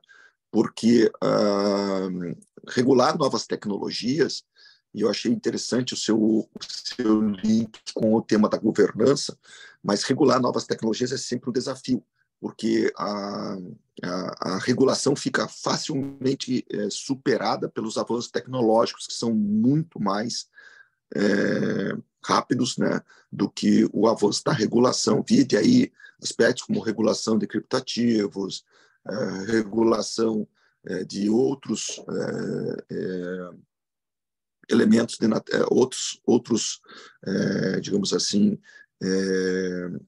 manifestações de tecnologia que são realmente muito complexas. E aí, no final, Yasmin, você puxa a questão da equidade dos direitos fundamentais, né? Esse é um debate profundo, Yasmin, é um debate profundo. Então, como provavelmente você vai apresentar lá um texto, pode apresentar um texto completo, né, na sequência, alguma coisa do gênero, tem que tomar muito cuidado, porque equidade em direitos fundamentais é um tema bastante extenso, bastante profundo e bastante controvertido. Até mesmo o uso da expressão equidade é uma expressão muito difícil de ser, digamos assim, delimitada. Então, essas seriam as minhas considerações para Yasmin. Como é que, Dana, nós abrimos para Yasmin fazer algum comentário, ou eu posso comentar todo mundo e depois todo mundo se manifesta? Eu acho que pode falar, Dana. Não? Eu não sei, mas como eu queria falar também sobre esse, talvez pudéssemos abrir daí por trabalho, quer dizer, esgotar o primeiro, quem sabe daí volta para o professor Oxando, esgotamos o segundo e assim por diante. Ótimo. Né? Professora Márcia, vamos a isso, professora Márcia. Professora Márcia, agora com a palavra. Aqui, a minha é só uma sugestão para a Yasmin, também para termos de continuidade da pesquisa, se quer entender o papel das políticas públicas relativamente às tecnologias, eu acharia interessante tomar um exemplo prático. Então, considerar uma tecnologia que seja considerada ainda recente, se veio uma regulamentação para ela e fazer uma análise concreta. Aqui o que tem outras, eu me lembro agora das criptomoedas, justamente após as grandes crises agora, né, pipocaram algumas regulamentações sobre esse tema.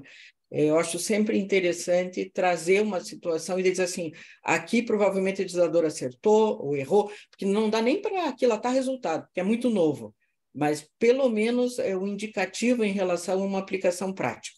Era só isso. Muito obrigado, professora Márcia. Professora Márcia, então vamos fazer assim, vamos fazer nós dois aqui os debates, e principiar os debates, e já que a professora Márcia, eu sou fã da professora Márcia, então a professora Márcia já está aqui incorporada aqui à organização, professora Márcia, já para falar sobre os trabalhos. Yasmin, receba evidentemente os comentários como algo positivo, né? Não é uma crítica, são comentários aí que a gente faz. Eu posso passar na sequência para a Stephanie?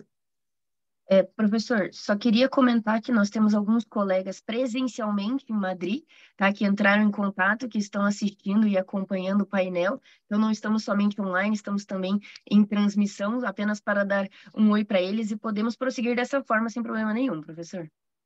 Bom, sejam bem-vindos também. Então, é uma felicidade muito grande tê-los conosco também.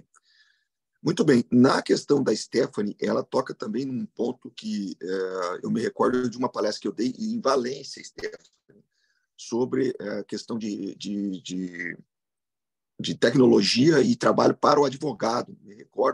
Eu me recordo também como eu fui criticado naquele momento, né? E hoje, quando eu vejo o chat GPT e coisas do gênero, né, eu vejo como eu acabei, sem querer, fazendo uma previsão futurística, né? Eu ontem ainda estava acompanhando um evento em que uma determinada procuradoria de Estado tratava justamente do uso do chat GPT no serviço jurídico. Por que eu puxei o chat GPT? Para justamente dizer que o desenvolvimento tecnológico, né, ele tem levado bastante o risco sobre o diversos tipos de trabalho, e o direito me parece que não escapa disso, né? Também gostaria de te sugerir, eventualmente, como a apresentação ela é mais enxuta, talvez você já tenha feito isso, fazer uma diferenciação entre o que é automatização, que é um fenômeno que ocorre aí desde a nossa Revolução Industrial, em relação à tecnologia da inteligência artificial. Porque eu penso que a inteligência artificial ela vai além desse processo de automatização, né?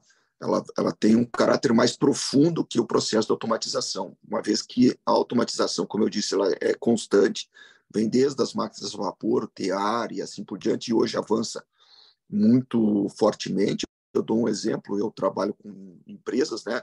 Recentemente um cliente meu comprou uma máquina que, enquanto uma linha de produção normal empregava 22 pessoas, essa nova linha de produção emprega apenas 2 pessoas, e ainda que trabalham com joysticks, né? Então, quer dizer, são 20 postos de trabalho ali que não existem mais em função da automatização.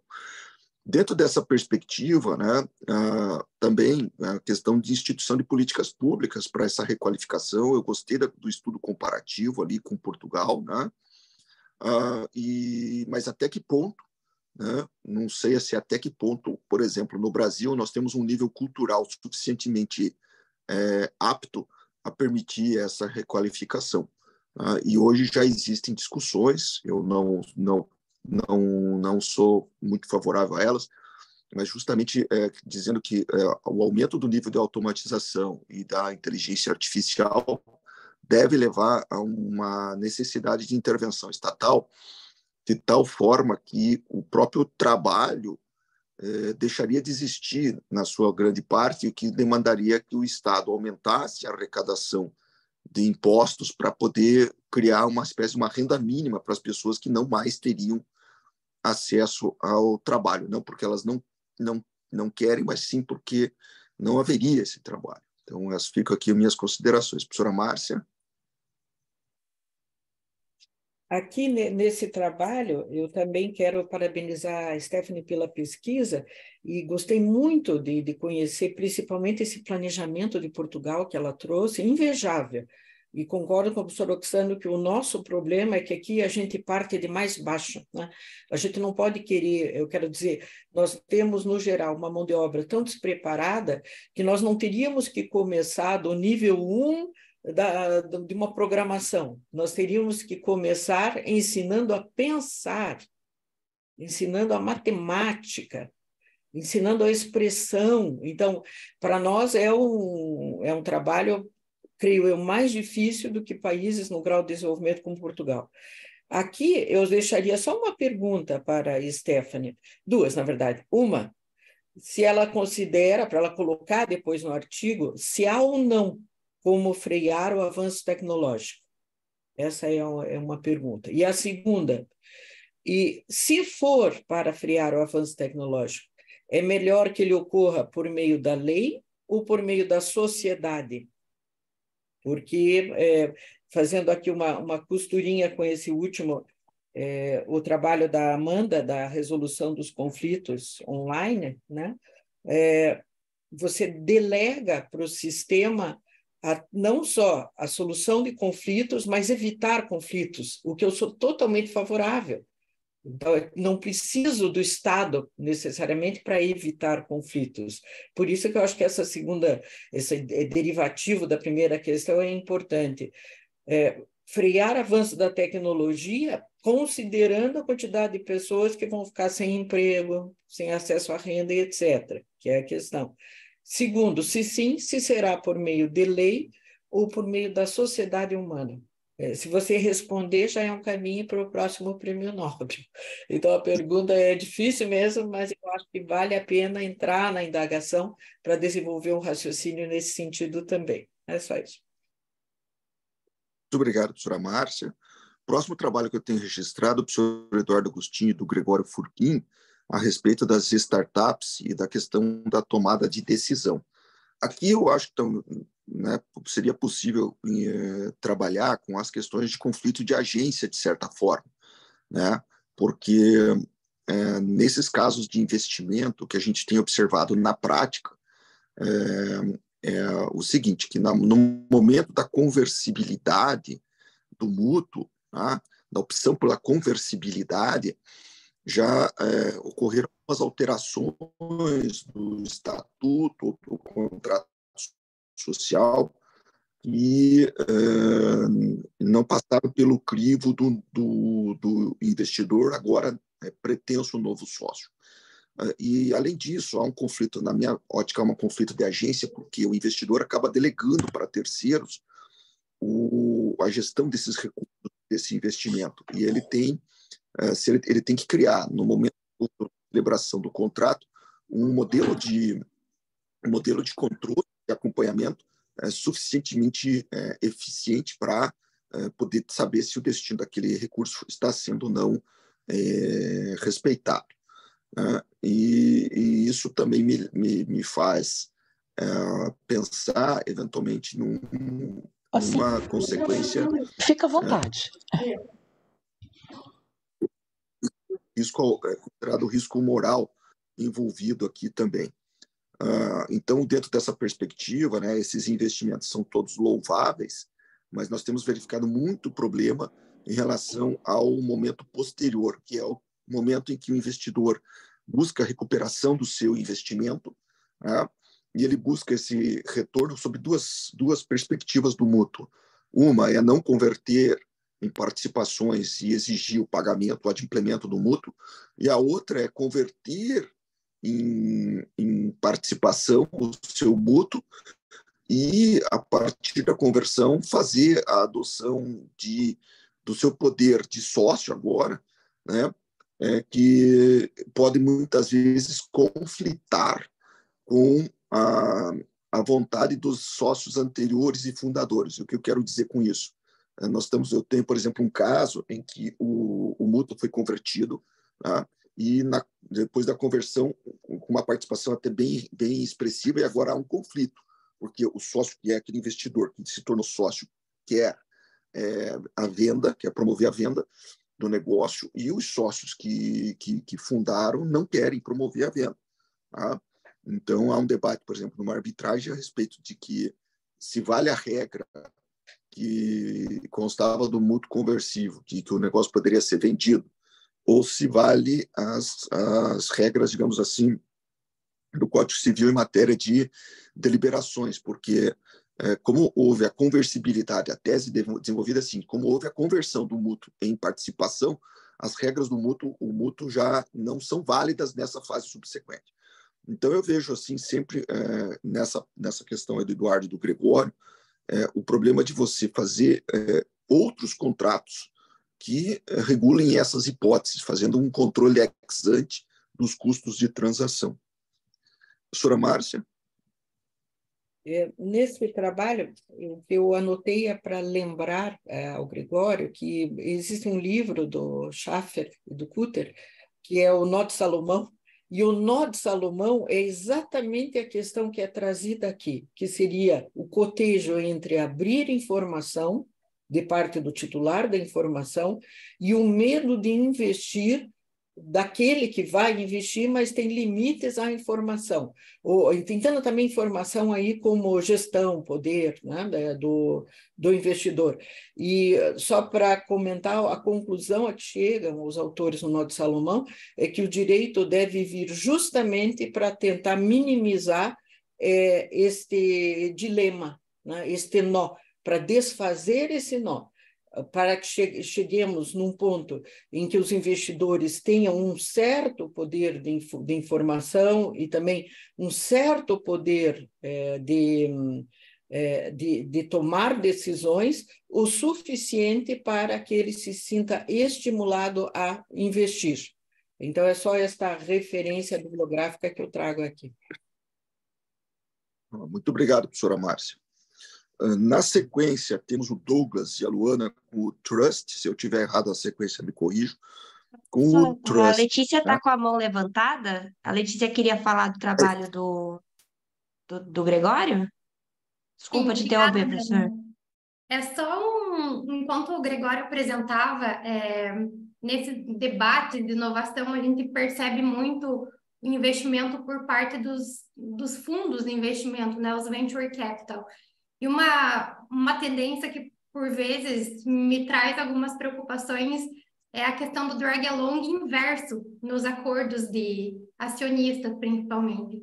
Então, pelo drag-along tradicional, a gente tem um controlador que quer vender e o pretenso comprador diz que quer tudo, incluindo a parte dos minoritários. Então, tradicionalmente, haveria essa autorização para que o controlador arrastasse, né, obrigasse o minoritário a vender. E o que a gente vê em algumas situações, na prática, é o que então a gente chama de drag-along inverso. O fundo de investimento, o venture capital, por vezes ele é um investidor minoritário, mas ele quer ter o direito de arrastar o fundador se um adquirente quiser comprar a participação. Então, além dessa questão do conflito de agentes, a gente percebe muito essa correlação entre as relações de poder e vem à tona a importância, novamente, de um acordo bem elaborado, não só investidores, mas também os sócios ali que estão colocando a força no negócio estejam cientes, né, dessas transações, em especial quando existe essa conversibilidade do mútuo.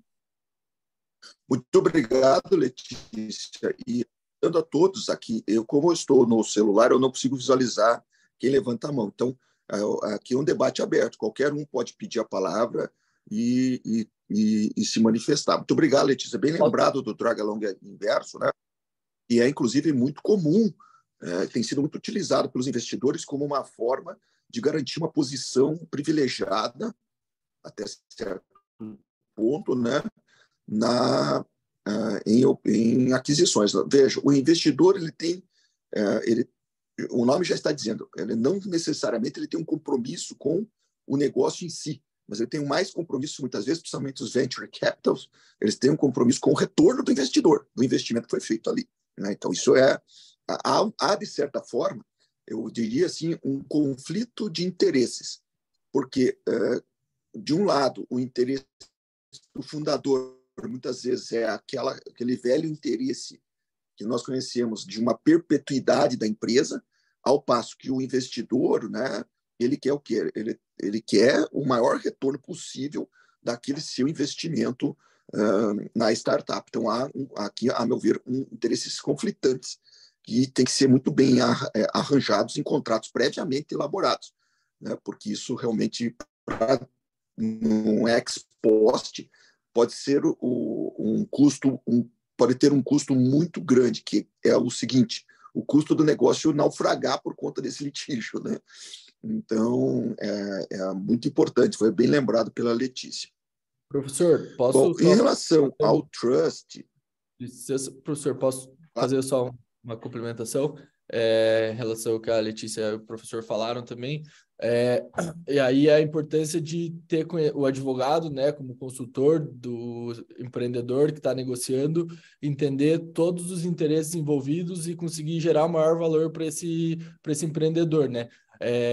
Na prática, já passei por algumas negociações e no fim do dia, o investidor ele investe em um monte de startups, um monte de empreendimentos, e aquele empreendimento dá certo ou não, vai colocar mais algum zero na conta dele ou não. Óbvio, quando você fala em fundo, ele tem algumas regras que ele não pode, o dever fiduciário dele como gestor do fundo, né? Ele não pode investir, não pode abrir mão de alguns direitos, mas o empreendedor é o negócio da vida dele. E o mercado de venture capital, principalmente se você pensar no âmbito nacional, ele é muito fechado. Se eu tenho um investidor que me força a vender meu negócio quando eu não quero vender, no próximo eu vou botar um pouquinho de dinheiro no bolso, não vou fazer negócio da minha vida, eu vou empreender de novo, e quando eu for captar dinheiro, eu não vou querer captar com esse investidor, porque ele me fez vender um negócio quando eu não queria. Então, assim, no fim do dia, esses interesses, pelo menos a experiência prática que eu tenho, né? Sei que o ideal para debates acadêmicos é não também ficar puxando sempre experiência prática, a gente acaba não aprofundando, talvez, o quanto seja necessário, mas é que esses investidores, com esse tipo de argumento, eles também entendem que, no fim do dia, o empreendedor colocou a vida inteira dele naquele negócio, ele vendeu a casa, pediu dinheiro para todo mundo que ele precisava, vendeu até a bicicleta dele, e ele está ali disposto 24 horas por dia para fazer aquele negócio dar certo. Ele é a pessoa capaz e mais adequada para escolher qual é o momento de venda e quando ele está satisfeito com o tamanho do negócio, né? Então, só um adendo da experiência prática aí que eu percebi. Muito obrigado, Guilherme. Mais alguém? Senão eu passo para Douglas e o Luan. Eles estão tratando do trust. O trust, me parece, eu tenho visto muito material sobre o trust, e eu não vou entrar aqui no debate se é permitido, se não é permitido o trust no direito brasileiro, né?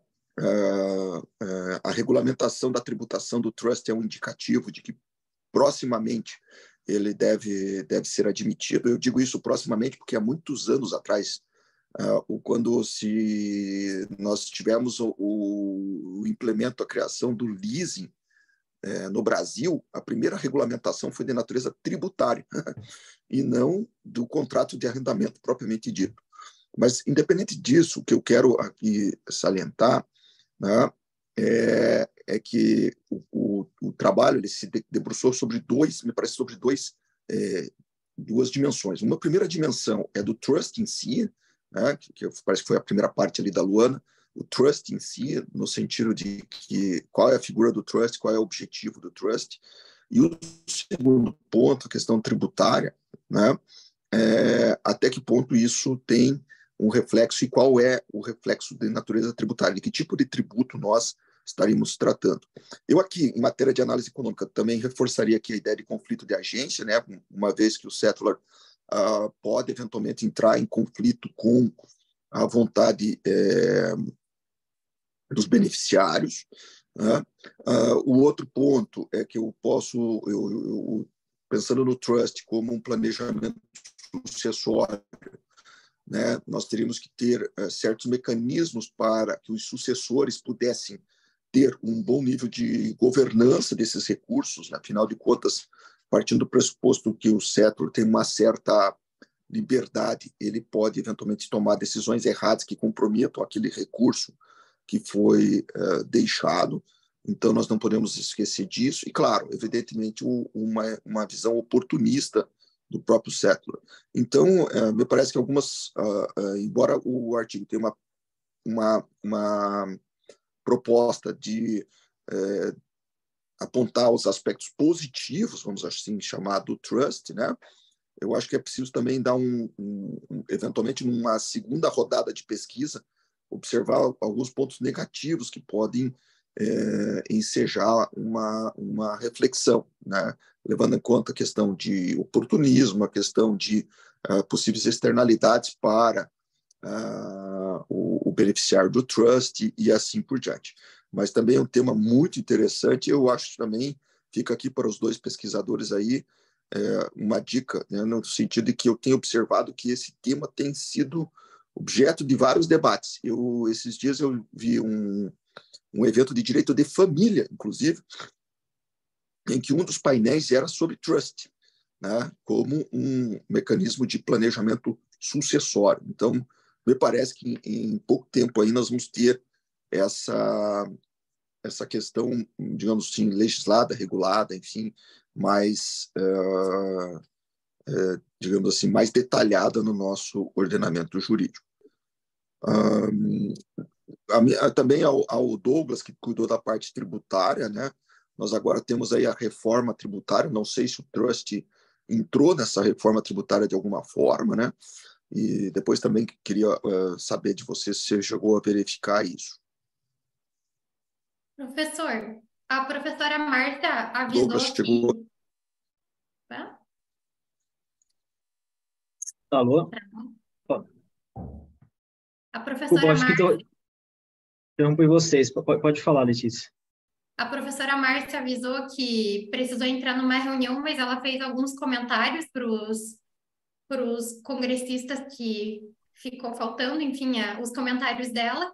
E especificamente para o Douglas e para a Luana, ela só disse: o grande problema para o Brasil está no uso indevido da figura, utilizando-se de uma transferência de bens para fraudar, o que significaria uma mudança institucional informal.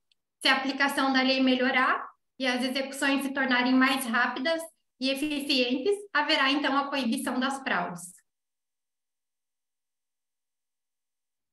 Muito obrigado pelos comentários. Obrigado. Douglas, a palavra é sua. Obrigado pelos comentários, professor. Foram de grande valia, né? Essa questão de responsabilidade do trustee realmente é um ponto importante, tá? Na legislação dos Estados Unidos e da Inglaterra, né? Um grande ponto é que o trustee ele tem muito mais liberdade do que se a gente fosse comparar com um contrato de mandato, né? Ou se a gente fosse comparar com os poderes do administrador de uma empresa, né? O trustee, quem recebe esse patrimônio, ele tem muita liberdade. Essa é a grande questão do trustee. O trustee ele recebe uma remuneração ou não, para, com o seu conhecimento, a sua expertise, né, ele administrar esse patrimônio. Mas a legislação, né, tanto na Inglaterra quanto nos Estados Unidos, e jurisprudência que regulamenta a responsabilidade do trustee, principalmente relacionada a essa questão de conflito de agência, né?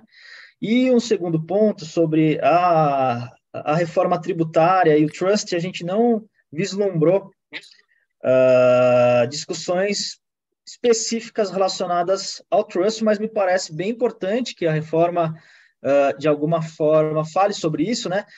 Essa reforma tributária, pelo que a gente vem acompanhando, por enquanto, ela focou mais naquela unificação de impostos, né? E naquela transferência de encargo de 500 bilhões de impostos que eram pagos pela indústria, você transfere 500 bilhões, 480 bilhões vai para o setor de serviços e 20 bilhões para o setor de agronegócio, que pode ser, inclusive, um grande problema por potencialmente, talvez, prejudicar empregos, né? E o setor de serviços, que é um dos setores que mais movimenta o Brasil, né? Mas muito obrigado, professores, pelos comentários. A gente vai, com certeza, implementar em nossos artigos. Muito obrigado, Douglas. Só para avisar, nós vamos ter que terminar de encontro por causa do início do outro painel. Mas isso nos dá tempo ainda para um comentário para o texto da Amanda. Letícia, eu vou pedir a tua compreensão que eu queria depois vou mandar algumas considerações por e-mail para a professora Márcia e para você. Então, focando aqui algo que me parece que é muito central, está a questão do assoreamento do Poder Judiciário. Quer dizer, nós sabemos que o Poder Judiciário tem dificuldade para solucionar o volume de litígios que aparece para ele diariamente. Então, me parece que todas as formas de solução de litígio, seja alternativas de solução de litígio, estarão aí na ordem do dia. Aqui eu gostei muito da parte do NUT digital, né? A simplificação da solução dos litígios online, né? Como, por exemplo, a plataforma eBay.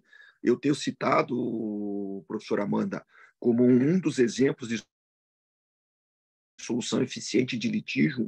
Ela tem, por exemplo, isso aconteceu comigo, então daí que eu me interessei, mas basicamente é o seguinte, né? A mala quebrou, eles encaminham você para aquele setor de malas e eles imediatamente te dão X opções, né? Receber X pontos no programa de milhares deles, receber um valor X em dinheiro ou o conserto da mala. E você escolhe na hora, só que a partir do momento que você escolhe, eles emitem um documento, tá? Emitem um documento já padronizado, e esse documento padronizado é nada mais, nada menos do que um acordo, né? Um acordo que se faz, um instrumento com alguma força executiva, portanto, um acordo que se faz ali na hora, diretamente com um funcionário da companhia Gol. Eu reputo uma forma muito inteligente de você reduzir substancialmente o número de litígios. Voltando para a parte tecnológica, né, me parece também que é, sim, uma interessante. Existem outros modelos. Recentemente também eu percebi que algumas plataformas, as mais famosas, a Amazon, por exemplo, trabalha com modelo de seguro. Então, se você tem um problema com o produto, né, alguns deles contam com seguro, então você rapidamente é solucionado, né? Então, isso também tem ajudado, me parece, a reduzir substancialmente a quantidade de litígio. E me parece que o grande problema, que eu aqui asterisquei até, é a questão do enforcement, né? Disso, que me parece seria talvez aí o grande desafio. Mas também está de parabéns, professora Amanda. A professora Amanda é craque no assunto da solução de litígios com modelos alternativos. Está de parabéns aí com o seu trabalho, professora Amanda. Professora Amanda, quer fazer alguma consideração? Obrigada, professora Oxandro, pelos comentários. Nós não somos os primeiros em relação a esse trabalho, a esse tema. Eu agradeço. Certamente incorporar aqui como exemplos, né? Embora acho que essas estruturas, né, de resolução alternativa talvez não sejam, né, aquela que melhora, assim, a gente aprofunda exatamente o conflito, mas é uma solução barata, né, em face do problema, e a gente amplia acesso à justiça. Então, agradeço os comentários, né, e na sequência para a publicação aí do trabalho. Com certeza, não há dúvida nenhuma. E só ali, como nós temos um minuto para o trabalho da Letícia e da Márcia, eu fiquei pensando aqui na questão da teoria do desenvolvimento de Schumpeter, né? E na questão aí de modelos abertos, né? Eu acho que o Google e a Apple têm um modelo, em alguns casos, permite modelos abertura, modelo aberto para desenvolvimento de apps, né? Mas, sem dúvida nenhuma, a inovação aberta é um desafio para nós, né? Porque eu acho que um dos problemas principais da inovação aberta é a nossa legislação de propriedade industrial. Mas eu vou mandar os demais comentários, Letícia, e para a professora Márcia, e daí, na sequência, ela ali encaminha. Miriam, eu devolvo a palavra para você, porque nós já estamos no horário. Muito obrigada, professor Oxandro. Nós vamos reunir, então, as anotações realizadas sobre os trabalhos e iremos enviar para os autores para que possam fazer os aperfeiçoamentos nos artigos para posterior publicação. Então, eu agradeço muito a presença de todos que participaram. Esse debate foi muito rico, os trabalhos são muito atuais e, com certeza, vão resultar em trabalhos finais de muita relevância. Agradeço a todos e declaro encerrado o nosso painel. Muito obrigada. Obrigado. Obrigado. Obrigada.